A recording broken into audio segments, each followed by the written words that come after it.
While at first glance it may seem that the dairy war between the United States and Canada is merely a dispute over cream and yogurt, in reality, it hides a far more sophisticated and dangerous geopolitical game. Donald Trump has repeatedly accused Canada of imposing draconian tariffs up to 270% on American dairy products. These figures shocked farmers, the media, and millions of ordinary citizens. But the truth, as it turns out, is much more complex and darker than it appears at first glance. Yes, such tariffs do indeed exist in Canada's tariff schedule, but are they actually applied? Almost never. It all comes down to the tariff rate quota mechanism. As long as American exports do not exceed the established volume, the tariffs are zero.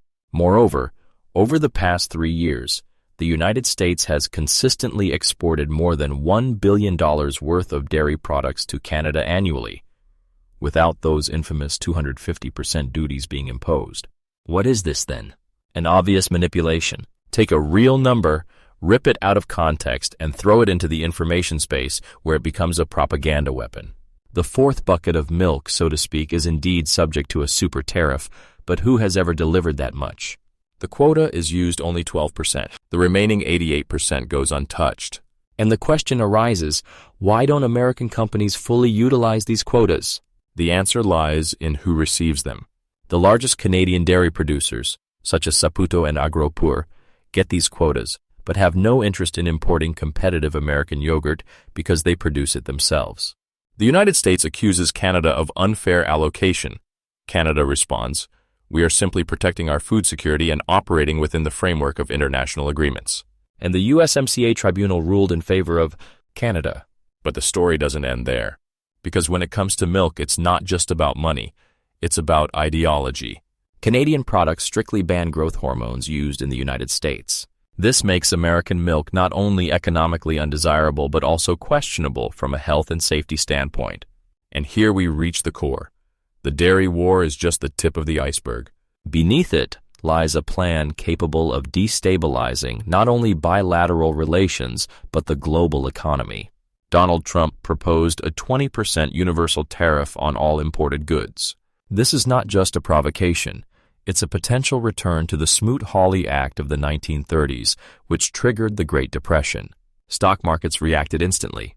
Dow Jones, Nasdaq, S&P drops across the board. Economists are blunt. If this plan is implemented, the unemployment rate could rise from 4% to more than 7%. This is not just a downturn, it's a full-scale recession. But that's not all. Imported cars could become $15,000 more expensive. Everyday goods, from smartphones to refrigerators, would spike in price. Healthcare costs would rise as well, since pharmaceutical ingredients are also largely imported. Against this backdrop, Canada, unlike in previous years, is not inclined to make concessions. More than 70% of the population supports strong retaliatory measures against the United States. And these measures could be devastating, from 25% tariffs on essential goods to strikes against the American automotive, agricultural, and steel industries. Energy, in particular, hits hard. The United States is critically dependent on Canadian oil, gas, and uranium. Midwest refineries are simply not equipped to process oil from other countries. Shutting off that flow could paralyze the sector. Canada is already considering reorienting exports toward Europe and Asia. Such moves could mean the long-term loss of a strategic partner for Washington. Canada is redirecting its energy flows toward the European Union, with which it has a CETA agreement in place, and is exploring deeper cooperation with China and South Korea. Against this backdrop, American allies are not hiding their disappointment. Europe has activated a $28 billion counter-sanctions package. China has struck at U.S. agriculture. Mexico has temporarily halted negotiations and is preparing mirror measures. For the first time in decades, America is left in complete trade isolation. And what is the Trump administration's response? We will gain money and respect. But in reality, a devaluation of the dollar, a decline in production, rising unemployment, and an investor exodus. All of this is not the protection of the economy, it is its destruction. Now, the most important point. In a situation where allies are turning away and domestic industries are suffering, the United States risks losing not only economic, but also political leadership. This is not just about tariffs. This is the beginning of a new global redistribution of power. Who will shape tomorrow's agenda? China? The European Union? Canada? And what place will be left for the United States? Stay tuned. Up next, we'll tell you how Chris Rock's humor turned into a weapon of mass influence that made Trump boil over. But first, the main question: are you ready to pay for a falsely liberated America, where every product costs 3 times more and every ally becomes an adversary? While the White House builds economic walls, Europe is preparing economic battering rams. The European Union, which for a long time maintained diplomatic neutrality, is no longer silent. After the introduction of American tariffs on steel, aluminum, and automobiles, Brussels approved countermeasures totaling $28 billion. And these measures are not just retaliation, they are a threat of long-term reorientation of European trade. The EU package covers symbolic goods, from American whiskey and Harley-Davidson motorcycles to high-tech products and agricultural commodities. Every item on the list is a political message directed not only at Washington, but also inward to European society. We will not tolerate economic dictatorship. Ursula von der Leyen stated openly, the EU will not back down. France, Germany, Italy, and Spain, in rare unity, voiced support for active trade protection. But this is not just about economics. Europe has begun actively discussing the formation of a new bloc with Canada, Mexico, and even Japan to bypass American sanctions and create alternative trade routes. America risks losing not just markets, but influence, all against the backdrop of political instability and a loss of trust within the country. And this is where Chris Rock enters the stage. At first glance, a comedian, but in the context of 2025, a true media missile. His performance, which unleashed a storm on Donald Trump, was not just a sketch about politics, but a real cultural intervention that sparked political resonance. In less than 12 hours after the recording of his stand-up was released, the clip went viral on social media, gathering over 5 million views.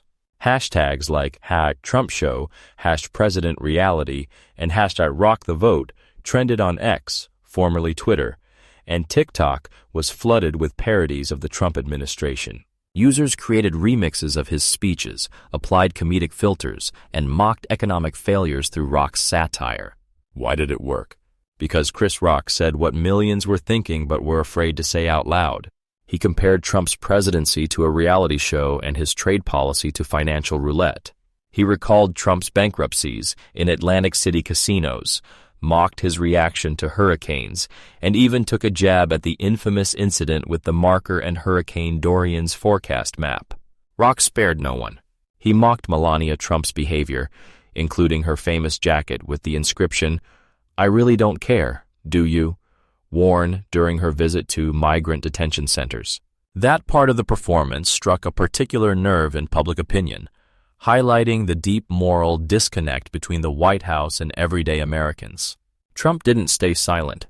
Just a few hours later, he posted a flurry of sharp messages on Truth Social, calling Chris Rock an overrated jokester and a tool of leftist propaganda. But the reaction only amplified the effect. The internet exploded with a new wave of memes and clips showing Trump supposedly responding to Rock on stage, but in the voice of Mickey Mouse. In the end, comedy turned into an information weapon. Political shows, news channels, and even financial analysts began referencing Rock's performance as a reflection of public sentiment. For the first time in a long time, a joke had economic consequences. Stocks of companies associated with Trump showed volatility, and investors became more cautious, fearing new media meltdowns. The question arises, if one stand-up performance can shatter a president's image in the eyes of millions, where is the line between satire and political influence? And that is the new danger for Trump. Not tariffs, not China, not Canada, but American culture itself, which more and more frequently mocks, exposes, and mobilizes. While the White House counts on economic liberation, the American people are increasingly asking, from whom and why?